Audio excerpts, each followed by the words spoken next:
Never miss अ prediction videos. Channel subscribe करके bell icon press करें and stay updated for latest videos. नमः पार्वती पतये हर हर महादेव हरो। आज भोलेनाथ का विशेष दिन है। इस दिन को हम सोमवार कहते हैं। चंद्रमौलेश्वर भगवान पशुपतिनाथ सोमनाथ और श्रावण के इस मास में उत्तर भारत की अगर हम बात करें तो आज तीसरा सोमवार चल रहा है और महाराष्ट्र की बात करें तो आज पहला सोमवार शुरू हुआ है। तो महाराष्ट्र में हम लोग रहते हैं तो महाराष्ट्र के आराध्य देव गणपति बप्पा हैं और उनके पिता श्री शिव भगवान हैं और उनकी माता श्री पार्वती है। मगर मैं आपकी जानकारी के लिए एक बहुत महत्वपूर्ण शिव मंदिर का वर्णन और विशेषता उसके बारे में कहने जा रहा हूं कि महाराष्ट्र के पूना से 40 किलोमीटर दूर भगवान शिव खंडोवा और खांडेराव के रूप पे वहां पे पधारे हैं। और ये जो मंदिर है ये भी बहुत ही पुराना मंदिर है। इस मंदिर में जैसे आप देखते हैं कि राजस्थान में अगर हम श्याम बाबा की बात करें तो श्याम बाबा पगड़ी बांधे हुए हैं, दाढ़ी लगाए हुए हैं, मूछें लगाए हुए हैं। और सालासर हनुमान जी की बात करें तो वहां पे भी उन्होंने पहले हनुमान ऐसा मंदिर है, यहाँ पे दाढ़ी है, मूछ है। और भोलेनाथ की अगर बात करें तो कहते हैं कि एक बार बहुत से ऋषि मुनि जो थे उनको राक्षस लोग बहुत तंग करते थे। तो जब राक्षस तंग करते थे तो बड़े बड़े देवी देवताओं से राक्षस जो है वो जीत ना पा रहे थे। राक्षस जो है वो जीत पाते थे और देवी देवता हार जाते थे, क्योंकि राक्षस भी बलशाली होता है। कहते हैं कि बुराई अच्छाई से ज्यादा बलशाली होती है, मगर पेशेंस की जरूरत पड़ती है।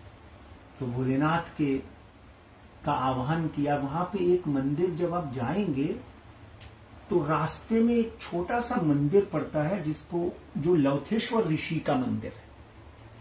यानी जिजूरी करके ये गांव है। जिजूरी गांव के एक कड़े पटार 16,000 सीढ़ियां करीब 1600 सीढ़ियां चढ़नी पड़ती है, तब जाकर भोलेनाथ का कड़े पठार करके एक मंदिर है। पठार मीन्स पर्वत, वहां पर भोलेनाथ आते हैं। तो ये ऋषि जो है वहां जाते हैं और भोलेनाथ को कैलाश के ऊपर प्रार्थना करते हैं कि हे भोलेनाथ, आप हमारी रक्षा करो, आप जल्दी से जल्दी पृथ्वी पर आकर इन राक्षसों से हमारा छुटकारा करो। तो भोलेनाथ कहते हैं कि अब तो मैं मां पार्वती के साथ यहाँ पर छुट्टियां मना रहा हूं, क्योंकि देव भी छुट्टियां मनाते हैं। जैसे अभी शायन एकादशी गई ना, इस तरह तो देव सो जाते हैं पानी के नीचे। भगवान विष्णु क्षीर सागर में माता के साथ शमन करते हैं, आराम करते हैं। तो भोलेनाथ बोलते हैं कि मेरा आना थोड़ा था मुश्किल है, मगर ऋषि मुनियों के 1000 बार आग्रह करने से, बम बम भोले करने से, तो वो बोलते हैं कि ठीक है, मैं दक्षिण भारत की तरफ से आऊंगा। तो भोलेनाथ घोड़े के ऊपर सवार होकर लंबी लंबी मूछें रखकर और एक मराठी स्टाइल की एक टोपी पहनते हैं। और टोपी भी बड़ी फेमस है, वो शिवाजी महाराज भी पहनते थे और जितने भी पेशवाई हैं उन्होंने भी वो टोपी पहनी। तो टोपी पहनकर भोलेनाथ खंडा हाथ में लेकर, तलवार हाथ में लेकर जब आकर जितने भी राक्षस होते हैं उनका वध करते हैं। उनका वध करने के बाद जितने भी ऋषि मुनि होते हैं भोलेनाथ की जय जयकार करते हैं और भोलेनाथ जिजूरी में आकर बैठ जाते हैं, बस जाते हैं। खांडे राव के रूप में वहां पर अगर आप देखोगे तो ट्रकों के पीछे लिखा होता है खंडोवा प्रसन्न, ये वही खांडे राव है। आपके घर में नजर दोष हो, आपके बच्चे की बीमारी दूर ना होती हो, आपको किसी तरह का वास्तु दोष हो, पूर्वज दोष हो। हमारे पास बहुत से लोग आते हैं जो कहते हैं कि हमको ये प्रॉब्लम है, हमको ये प्रॉब्लम है, तो हम उनको खांडेराव का भंडारा दे देते हैं। हल्दी होती है कि आप अपने बच्चे के माथे पे सुबह उठकर खंडोवा प्रसन्न सदानंदा हेड़कूट जय मल्हार ऐसा बोलिए, तो खांडेराव खंडोवा प्रसन्न होंगे और आपके जीवन में किसी तरह का भी कष्ट जो है, नेगेटिविटी जो है वो खत्म हो जाएगी। तो महाराष्ट्र के जितने भी हमारे चाहने वाले लोग हैं उनसे हमारा आग्रह है कि आज पहला सोमवार है श्रावण का, तो आप लोग जिजूरी खांडेराव के यहाँ जाकर आइए, तो आपके जीवन में उस मंदिर वो जो पठार के ऊपर, जो पर्वत के ऊपर जो मंदिर है उसको छोटा कैलाश भी कहा जाता है। वहां पे बहुत से लोग मन्नत मानते हैं कि हमारे बच्चा होगा तो हम पहला बच्चा भोलेनाथ को समर्पण कर देंगे, बच्ची होगी तो समर्पण कर देंगे। तो वहां पे एक जाति है जिसको मराठी में वाग्या मुरली बोलते हैं, वाग्या मुरली बोलते हैं। वाग्या मुरली जो है वो वहां पर गोंदल और जागरण करते हैं भोलेनाथ का, गोंदल और जागरण सदानंदा हेड़कूट जय मल्हार। और वहां पर वाग्या मुरली जब गोंदल और जागरण करते हैं तो वो जातक जिसके लिए वो जागरण करते हैं वो बोलते हैं खांडेरावचा बोझा उतरला उतरला। देखो पितृ ऋण देव ऋण बहुत बड़ा ऋण होता है, इसको निकालना पड़ता है।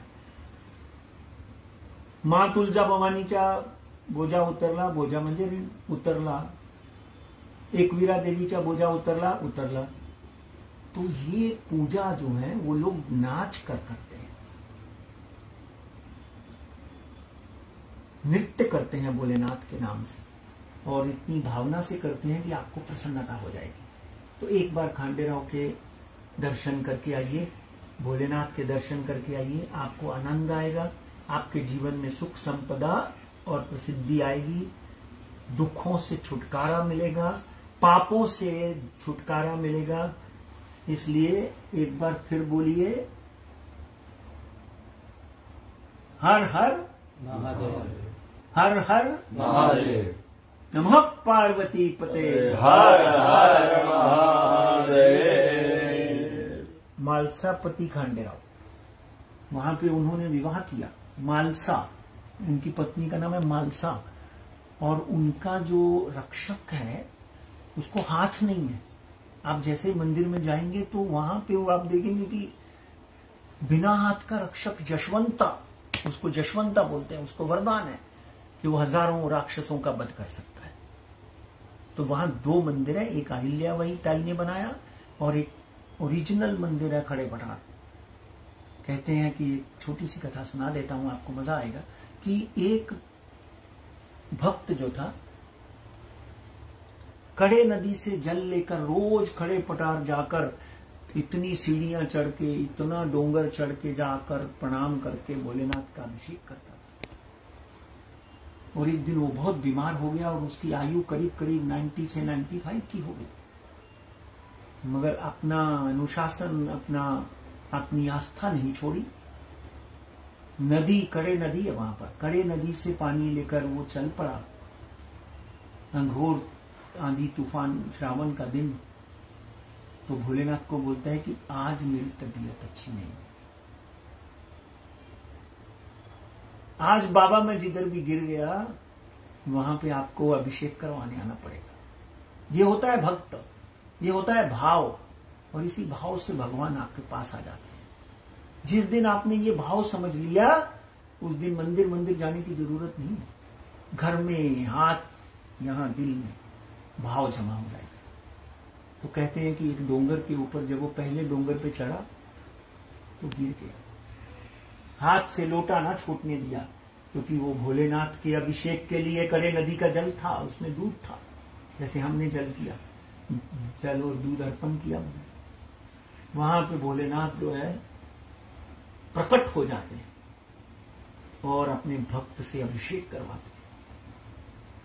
उस मंदिर में आप जब जाओ, ज्यादातर लोग इसी मंदिर में जाते हैं क्योंकि नजदीक पड़ता है, चढ़ना नहीं पड़ता ज्यादा सीढ़ियां, तो भी यहाँ पे भी 400-500 सीढ़ी हैं और चढ़ना नहीं पड़ता। अभी पीछे से दरवाजे से भी आप जा सकते हो, गाड़ी जाती है। तो यहाँ पर वो भक्त को भगवान दर्शन देते हैं और अहिल्याबाई होलकर जो है वो वहां पर एक बड़े बड़े मंदिर का निर्माण करती है। तो इसलिए भोलेनाथ की कृपा आपके ऊपर बनी रहे। जय भोलेनाथ। हर हर महादेव।